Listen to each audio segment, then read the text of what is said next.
नमस्कार दोस्तों, आप सभी का स्वागत है मेरे YouTube चैनल तैयारी जीत की में। और झारखंड में जो स्नातक स्तर की वैकेंसी निकली है, तो उसमें मैंने अपने पिछले कई वीडियो में उसके पद के प्रकृति के बारे में, उसके वेतनमान के बारे में, उसकी पोस्टिंग के बारे में और आपको इनमें से कौन सा पोस्ट प्रेफरेंस में ऊपर रखना चाहिए, किसको नीचे रखना चाहिए, इसके बारे में मैंने विस्तार से जानकारी दे दी है। और इससे ज़्यादा मेरे पास बताने के लिए अब कुछ रह नहीं जाता है। आज मैं चर्चा करूँगा इसमें कि अब इसकी तैयारी कैसे की जाए। तो तैयारी करने से पहले सबसे पहले तो आपको इसका सिलेबस को समझना होगा। इसका जो सिलेबस है वो किस प्रकार का है, तो अगर इसका नोटिफिकेशन देखें तो इसमें जो पेपर होंगे वो केवल एक ही मुख्य परीक्षा होगी, यानी कि पीटी और मेंस इसमें नहीं होना है। जो होना है एक ही बार में हो जाएगा। तो यानी कि आपको सारा दम इसी मेन पेपर में लगा देना है। और इसका जो एग्ज़ाम होना है वो अगर जेएसएससी का कैलेंडर देखा जाए तो उसके अनुसार ये सितंबर 2023 के प्रथम सप्ताह में होना प्रस्तावित है। हालांकि ये टाइम पे होगा कि नहीं होगा ये तो भविष्य बताएगा, लेकिन फ़िलहाल तो आपको मान के चलना चाहिए कि आपके पास सितंबर तक का ही समय है, यानी कि आपके पास मात्र 2.5 महीना मुश्किल से बचा है। तो अगर इसका पेपर देखा जाए, पहला पेपर जो होगा वो होगा आपको भाषा ज्ञान का, और इसमें होंगे कुल 120 प्रश्न और इसमें मिलेंगे आपको समय 2 घंटा। और हिंदी का और इंग्लिश का 2 पेपर होगा, दोनों में 60-60 प्रश्न पूछे जाएंगे। और ये मात्र क्वालिफाइंग नेचर का होगा, क्वालिफाइंग नेचर का होगा। और दोनों भाषाओं को जोड़कर 30% अंक प्राप्त करना आवश्यक रहेगा और इसको मेरिट लिस्ट में नहीं जोड़ा जाएगा। तो दोस्तों ये तो बहुत ही आसान आपके लिए एक पेपर है, क्योंकि इसमें या तो आपकी हिंदी मजबूत होगी अगर आप हिंदी मीडियम से हैं, और या फिर आपकी इंग्लिश मजबूत होगी, या फिर हो सकता है दोनों ही मजबूत हो। तो यहाँ पर इसको क्वालिफाइंग करना बहुत ही इजी है। अगर आप इसको पिछला पेपर इसका उठा के देख लें जो 2012 में हुआ था या 2014 की वैकेंसी में निकला था, तो आसानी से आप समझ जाएंगे कि ये बहुत ज़्यादा हार्ड नहीं रहता है। सिंपल सी हिंदी जो आपने अब तक पढ़ी है उसी से काम चल जाएगा, और इसके लिए आपको विशेष तैयारी की जरूरत नहीं, क्योंकि मात्र 30% अंक लाना है। तो यहाँ पर ये पेपर आपके लिए बहुत इजी है, इसके लिए आप चिंता छोड़ दीजिए। अब बात करते हैं दूसरे पेपर की, जो है जनजातीय एवं क्षेत्रीय भाषा, और इसमें होंगे कुल 100 प्रश्न और ये होगा 2 घंटे का, और इसके अंक मेरिट में जुड़ेंगे। तो इसमें अगर भाषाओं को आप देखें तो ये हैं हिंदी, अंग्रेजी, उर्दू, संथाली, बंगला, मुंडारी, हो, खड़िया, कुड़ुख, कुरमाली, खोटा, नागपुरी, पंच परगनिया, उड़िया और संस्कृत। तो इसमें भी 100 प्रश्न होंगे। ये भी सारे वस्तुनिष्ठ प्रकार के होंगे, यानी कि मल्टीपल चॉइस क्वेश्चन होंगे। तो इसमें आपका जो सब्जेक्ट रहा है, मेरा आपको सुझाव होगा कि आपके पास जो सब्जेक्ट रहा है, अगर आपने कभी हिंदी साहित्य पढ़ा है या इंग्लिश साहित्य पढ़ा है या इन भाषाओं में से कोई आपका भाषा रहा है, और नहीं भी रहा है तो आपका किस पर ज़्यादा कंट्रोल है। यानी कि ज़्यादातर मेरे ख्याल से जितने भी आप स्टूडेंट होंगे, कैंडिडेट होंगे, वो अगर हिंदी मीडियम के हैं तो उनका हिंदी में आपका मजबूत पक्ष रहा है, ये मेरा मानना है। और अगर आप इंग्लिश के हैं तो इंग्लिश में। और ये जो क्षेत्रीय भाषाएं हैं इसमें भी अगर आप, क्योंकि अगर आप झारखंड के हैं तो कोई ना कोई क्षेत्रीय भाषा आप ज़रूर जानते होंगे। तो आपको जिसमें आप कंफर्टेबल हैं, जिसको आपने पढ़ा है उन लिस्ट में से इसकी जो लिस्ट दी गई है जिसमें कि कई उपन्यास है या फिर कहानियाँ हैं या फिर कविताएं हैं, उन लिस्ट में से कुछ कुछ तो आपने पढ़ा होगा। तो आपको पहले अपने आप को समझना होगा कि आप किस में कंफर्टेबल हैं। तो आप जिसमें भी कंफर्टेबल हैं, यानी कि अगर आपने किसी भी जनजातीय भाषा को नहीं पढ़ा है और आप हिंदी मीडियम से हैं तो आप सिंपल सा हिंदी मीडियम को ही चूज कीजिए, क्योंकि अब आपके पास समय तो है नहीं इतना। कई लोग बोल रहे हैं कि जो जनजातीय भाषाएं हैं उसमें सिलेबस कम है। तो सिलेबस अगर कम भी है तो भी अब समय तो नहीं है ना आपके पास कि आप उस भाषा को अच्छे से समझ के उसके सारे शब्दों को, व्याकरण को अच्छे तरीके से समझ पाएंगे। तो इसलिए मेरा ये सुझाव है कि आप जिस भाषा पर जिस पर कंट्रोल है, जिसके बारे में आपने कुछ भी पढ़ा है, तो आप आसानी से उसी सब्जेक्ट को चुनिएगा। ठीक है। तो इस पेपर 2 के बारे में तो अब ज़्यादा बोलने की आवश्यकता नहीं है। इसमें भी कम से कम 30% पास होने के लिए लाना ज़रूरी है, लेकिन 30% लाने से कुछ नहीं होगा। आपका परसेंटेज बहुत हाई होना चाहिए। इसमें ये स्कोरिंग सब्जेक्ट होगा, क्योंकि 2 ही पेपर के नंबर जोड़ने हैं, एक 2 नंबर के, एक पेपर 3 के। तो इसमें जब 100 प्रश्न हैं तो आपको इसमें से 100 में से 80-90 क्वेश्चन करना आवश्यक हो जाता है। अब बात आ रही है सामान्य ज्ञान की, पेपर 3, और इसमें होंगे कुल 150 प्रश्न। ये भी 2 घंटे का होगा और इसके जो भाग हैं कुल 6 हैं। इसमें सामान्य अध्ययन के 30, सामान्य विज्ञान के 20, सामान्य गणित के 20, मानसिक क्षमता जांच के 20, कंप्यूटर का ज्ञान के 20 और झारखंड राज्य से संबंधित ज्ञान के 40। तो अब अगर इसमें पहला सामान्य अध्ययन को देखा जाए तो इसमें 30 प्रश्न हैं और इसमें जो पूछे जाएंगे वो उसका भी इसमें दिया हुआ है विवरण कि इसमें वर्तमान घटनाओं और दिन प्रतिदिन की घटनाओं के सूक्ष्म अवलोकन, झारखंड, भारत और पड़ोसी देश के संबंध, समसामयिक विषय, वैज्ञानिक प्रगति, राष्ट्रीय अंतर्राष्ट्रीय पुरस्कार, भारतीय भाषाएं, पुस्तक, लिपि, राजधानी, मुद्रा, खेल, विज्ञान, महत्वपूर्ण घटना, भारत का इतिहास, भूगोल, पर्यावरण, आर्थिक परिदृश्य, स्वतंत्रता आंदोलन और प्राकृतिक संसाधन, संविधान, पंचायती राज, सामुदायिक विभाग, पंचवर्षीय योजना, झारखंड की भौगोलिक स्थिति, राजनीतिक स्थिति, यानी कि इसमें लगभग जो भी सामान्य ज्ञान के होते हैं सब्जेक्ट, वो सारे सब्जेक्ट इसमें आ चुके हैं। यानी कि ये लिस्ट देने का कोई अर्थ अब नहीं रह जाता है, क्योंकि लगभग जितनी भी चीज़ें होती है सामान्य ज्ञान में, जनरल नॉलेज में, वो सारी चीज़ें तो इसमें शामिल हो चुकी है। तो यानी अब आपके पास छोड़ने के लिए कुछ भी नहीं बचा है। इसमें सब चीज़ जो आपको, अगर आप लूसेंट का किताब उठा के देखें तो लगभग इसमें जो भी चीज़ें हैं वो सारी उसमें आ जाती हैं। खाली उसमें अब स्पेशलाइज आपका केमिस्ट्री, मैथ और बायो को छोड़कर इस लिस्ट की सारी चीज़ें आपको लूसेंट में मिल जाएगी। तो आप मेरा मतलब समझ ही गए होंगे कि आप जो है इस पेपर के लिए सबसे जो बढ़िया किताब है वैसे तो लूसेंट है, लेकिन केवल लूसेंट से आपका काम नहीं चलेगा, और भी आपको दूसरी किताबें इसके साथ साथ पढ़ लेनी चाहिए। ठीक है। और जो दूसरा पेपर होगा वो है सामान्य विज्ञान का, जो कि होगा 20 प्रश्न, और इसके बारे में जो लिखा गया है वो है कि सामान्य विज्ञान के प्रश्न में दिन प्रतिदिन के अवलोकन एवं अनुभव पर आधारित विज्ञान की सामान्य समझ एवं परिबोध से संबंधित प्रश्न होंगे, जैसा कि एक सुशिक्षित व्यक्ति से जिसने किसी विज्ञान विषय का विशेष अध्ययन नहीं किया हो। तो विज्ञान विषय का विशेष अध्ययन से मतलब है कि आपने बीएससी नहीं की हो या आपके 10+2 में साइंस ना रहा हो। इसका मतलब कि आपका जो क्लास 10 तक का जो साइंस है वो इसमें शामिल हो जाता है।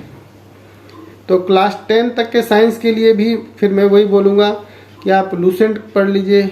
लूसेंट का एक विज्ञान का अलग से एक किताब आती है आप उसका अध्ययन कर सकते हैं, या जो भी किताब आपके पास अवेलेबल है साइंस के लिए आप उसको पढ़ लीजिए। नॉर्मल जो साइंस होती है उसको पढ़िएगा। अब जो तीसरा पेपर है वो है सामान्य गणित का, और इसमें भी 20 प्रश्न पूछे जाएंगे। और इसमें लिखा गया है कि इस विषय में सामान्यतः अंक गणित, प्राथमिक बीज गणित, ज्यामिति, सामान्य त्रिकोणमिति, क्षेत्रमिति से संबंधित प्रश्न रहेंगे, और ये कक्षा 10 के स्तर के होंगे। तो इसके लिए मैं आपको सलाह दूंगा कि सबसे पहले तो आप जो पिछले प्रथम और द्वितीय स्नातक स्तरीय एग्जाम हुए थे और तीसरा का भी हो गया था एग्जाम, तो आप उसका जो पेपर उठा के एक बार ज़रूर देख लीजिए कि क्वेश्चन का लेवल क्या होता है। और इसके लिए अगर कोई किताब सजेस्ट करनी होगी तो मेरे हिसाब से आप RS अग्रवाल की किताब ले सकते हैं, और इसके अलावा आप प्रैक्टिस कर सकते हैं। जो रेलवे में जो मैथ्स आती है आप उसकी तैयारी कर सकते हैं और प्रैक्टिस कर सकते हैं, मतलब रेलवे के मैथ्स से। और इसमें जो है लगभग इसमें भी सारी मैथ्स आ चुकी है, केवल ग्राफिकल या फिर आपको जो चित्र बनाने वाले क्वेश्चन तो इसमें नहीं रहेंगे, लेकिन लगभग सभी मैथ्स की चीज़ें इसमें भी शामिल कर दी गई है। तो आप इसमें मैथ्स के लिए आप अच्छे से तैयारी कर लीजिए, क्योंकि मैथ्स एक स्कोरिंग सब्जेक्ट रहता है और यहाँ पर आपके पास समय भी काफ़ी रहेगा, 2 घंटे हैं। तो इसमें मैथ्स के 20 क्वेश्चन बनाना कोई बहुत बड़ी बात नहीं है। आप इसकी अच्छे से तैयारी कीजिए।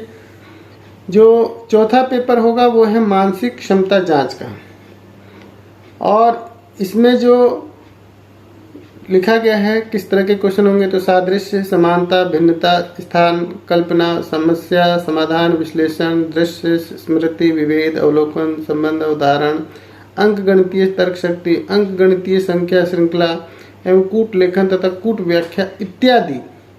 लास्ट में इत्यादि भी लगा दिया गया है, यानी कि यहाँ पर भी जो रीजनिंग में जो सामान्यतः क्वेश्चन पूछे जाते हैं, तो इसके लिए भी वही मेरा सुझाव है कि सबसे पहले तो आप पिछला जो पेपर हुआ है JSSC का स्नातक स्तर का, उन सभी पेपर को एक बार समझ लें, देख लें किस टाइप के क्वेश्चन हैं, लेवल क्या है रीजनिंग का। और इसमें भी मेरा सुझाव होगा कि आप प्रैक्टिस ज़्यादा करें, यानी कि अब आपके पास इतना समय नहीं है कि आप बेसिक से तैयारी शुरू करेंगे, तो अब आपके पास तो समय है कि आप प्रैक्टिस करें। तो इसलिए अब आप प्रैक्टिस सेट खरीद लीजिए कोई बढ़िया सा, और साथ साथ रोज़ एक प्रैक्टिस सेट लगाइए, और साथ साथ आप जो मैंने बताया कि लूसेंट का, RS अग्रवाल का, इस सब में रोज़ सब प्रैक्टिस आपको करना चाहिए। और जो अगला पेपर है वो है कंप्यूटर का मूलभूत ज्ञान, और इसमें लिखा गया है कि कंप्यूटर के विभिन्न उपकरणों, MS window, operating system, MS office एवं इंटरनेट संचालन विधि की जानकारी से संबंधित प्रश्न पूछे जा सकते हैं।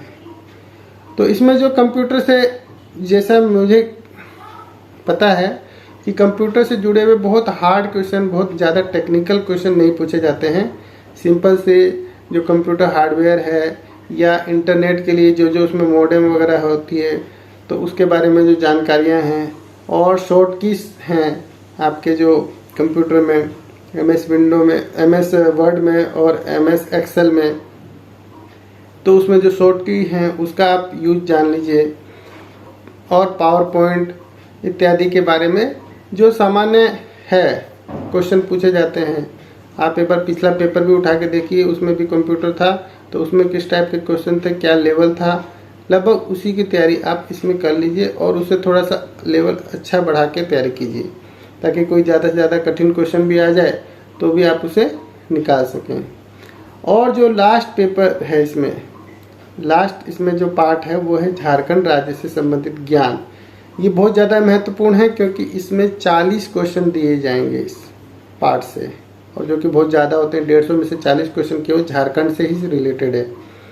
तो इसके लिए झारखंड के ज्ञान से संबंधित जो भी आपके पास मार्केट में अवेलेबल किताब है, मेरा आपको सुझाव होगा कि एक किताब से आपका काम नहीं चलेगा, कम से कम 2-3 किताबें आप इसकी खरीदें और अच्छे से पढ़ें, क्योंकि एक किताब में झारखंड की हर चीज़ें कवर नहीं मिलती हैं, मैंने अनुभव किया है। तो आप जो है कई किताबें, 2-3 किताबें लेके और अच्छे से उसको समझें, पढ़ें। और बाद में बोलूँगा कि एक चीज़ इसमें छूट गई है करंट अफेयर्स के बारे में, जो कि सामान्य विज्ञान में ही था। तो करंट अफेयर्स के लिए आप जो है लगभग पिछले 1 साल से, यानी कि पिछले 1 साल का आप करंट जीके उठाकर करंट अफेयर्स पढ़ें। और पढ़ने का 2 तरीका हो सकता है। एक तो या तो आप प्रतियोगिता दर्पण जो आती है किताब, आप उसके पिछले जितने भी 12 संस्करण हैं वो निकालिए 12 महीने के और उसको पढ़िए। और दूसरा है, आपको अगर वो आप नहीं पढ़ना चाहते हैं तो दूसरा है एक जागरण जोश। जागरण जोश जो है वो ऐप है, या फिर आप ऑनलाइन भी वेबसाइट पे सर्च करके देख सकते हैं। उसमें भी क्वेश्चन रहते हैं, लेकिन वो उसमें मैंने देखा है कि काफ़ी क्वेश्चन ऐसे भी रहते हैं, काफ़ी जानकारी ऐसी भी रहती है कि बहुत ज़्यादा सूक्ष्म स्तर की हो जाती है, और जो कि यूपीएससी लेवल की हो जाती है या फिर एसएससी लेवल की हो जाती है, जो कि इसमें काम नहीं आएगी। तो आप पढ़ें, लेकिन उसमें उन्हीं चीज़ों को ज़्यादा फोकस करें जो कि सिंपल है। पहले तो आप जाके पिछला पेपर देखिए कि किस स्टैंडर्ड का सवाल पूछा गया है, और इसमें बहुत ज़्यादा हार्ड क्वेश्चन नहीं पूछे जाते हैं, बहुत ज़्यादा अंदर डीप जाके क्वेश्चन नहीं पूछा जाता है, जो सिंपल सा है। जैसे मान लीजिए कि आईपीएल है, तो आईपीएल का विजेता कौन रहा, उपविजेता कौन रहा, किसने उसमें ऑरेंज कैप जीता या किसने पर्पल कैप जीता, सबसे ज़्यादा रन किसने बनाए, तो वो तो ऑरेंज कैप हो गया। तो इस टाइप के क्वेश्चन पूछे जाएंगे, यानी कि अंदर जाके एकदम डीप जाके क्वेश्चन नहीं पूछा जाएगा कि किस मैच में कितने रन बने, कौन जीता था। अंदर जाके डीपली क्वेश्चन नहीं पूछा जाएगा, ऊपर ऊपर के ही क्वेश्चन रहते हैं। जैसे कि आपके जो ग्रैंड स्लैम होते हैं, तो ग्रैंड स्लैम में कौन विजेता रहा, बस इतना ही क्वेश्चन रहेगा, या वो किस देश का खिलाड़ी है। अब एकदम अंदर जाके नहीं पूछा जाएगा कि सेमीफाइनल में कौन खिलाड़ी पहुंचा था, उतना नीचे आपको नहीं जाना है। और जो लास्ट में मैं आपको बताना चाहूँगा कि आप एक टाइम टेबल बना लें। तो टाइम टेबल आप कैसे बनाएंगे? तो जो विद्यार्थी, जो कैंडिडेट केवल तैयारी कर रहे हैं, यानी कि जो जॉब में नहीं है, तो उनको दिन में लगभग 6 घंटे का आपका शेड्यूल बनाना चाहिए पढ़ने का। न 6 घंटा से बहुत कम बनाएंगे तो भी आपको कोई फ़ायदा नहीं है, और बहुत ज़्यादा बना लेंगे तो भी फ़ायदा नहीं है। तो कम से कम 6 घंटे का अपना शेड्यूल बनाएं, जिसमें कि गैप भी रखें, पर्याप्त गैप रखें, क्योंकि लगातार आप पढ़ेंगे तो वो आपके दिमाग में जाएगा नहीं। तो गैप दे दे के पढ़ेंगे तो वो सेट होता जाएगा। तो एक टाइम टेबल बनाएं जो कि प्रैक्टिकल हो, फिजिबल हो, और ऐसा नहीं है कि जो सुबह उठ के पढ़ता है वही ज़्यादा पढ़ पाता है, ये मैं नहीं मानता हूँ। आप जब सोना चाहते हैं जब सोइए, अगर जल्दी सोइएगा तो सुबह जल्दी उठिएगा, और अगर सुबह लेट उठते हैं तो रात में फिर आपको लेट सोना है। तो इसका मतलब कि आप टोटल मैनेज जो टाइम कीजिए वो 6 घंटा कम से कम कीजिए पढ़ने के लिए। और जो बीच में जो टाइम होता है उसको भी आप क्वालिटी टाइम के रूप में रख सकते हैं। जैसे कि आप ये YouTube वीडियो देख रहे हैं, तो इस टाइप का वीडियो देखिएगा तो आपके दिमाग पे तो कोई ज़्यादा स्ट्रेस नहीं पड़ रहा है। या फिर आप बाहर घूमने जा सकते हैं, म्यूजिक सुन सकते हैं, और सोशल मीडिया का अगर यूज करते हैं तो कीजिए, लेकिन उसमें भी आप अपने फ़ायदे के लिए वैसी चीज़ें देख सकते हैं। वैसे YouTube पर बहुत सारे कोर्स हैं, उसका फ़ायदा उठा सकते हैं। तो आप, ये आपके ऊपर डिपेंड करता है कि आप कितना ग्रैब कर सकते हैं। तो इसी के साथ मैं अब इस वीडियो को समाप्त करूँगा, और आशा है कि आप तैयारी में लग गए होंगे। तैयारी एकदम जमकर कीजिए। जो पहले से प्रिपेयर्ड हैं उनको भी और अच्छे से तैयारी करनी है, क्योंकि कंपटीशन बहुत टफ होने वाला है। और जो फ्रेश हैं उनको मैं कहूँगा कि आप ये मत सोच के तैयारी कीजिए कि मेरा नहीं होगा। अगर मेहनत कीजिए, कुछ भी हो सकता है, यहाँ पर लक फेवर कर जाए, आपके कुछ 8-10 क्वेश्चन ऐसे ही लग जाएं तो आप भी निकल सकते हैं, या आपकी तैयारी वैसी हो जाए, या आप टैलेंटेड हो कि आप एक बार में पढ़ें और सब कुछ आपको लर्न हो जाए। तो तैयारी तो करनी चाहिए। अगर इस बार सफल नहीं हो पाएंगे तो वो तैयारी व्यर्थ नहीं जाएगी, वो हमेशा आपके पास रहेगी और वो अगले एग्जाम में तैयारी काम आ जाएगी। तो तैयारी तो आपको बिल्कुल करनी चाहिए, चाहे वो फ्रेश हो, चाहे वो पहले से प्रिपेयर्ड हो। तो वीडियो को मैं अब समाप्त करूंगा। वीडियो के अंत तक बने रहने के लिए धन्यवाद। अगर आपने मेरा YouTube चैनल सब्सक्राइब नहीं किया है तो इसको प्लीज़ सब्सक्राइब भी करते हुए जाइएगा, और बेल आइकन का भी बटन दबा सकते हैं अगर आपको नोटिफिकेशन चाहिए तो। Thank you.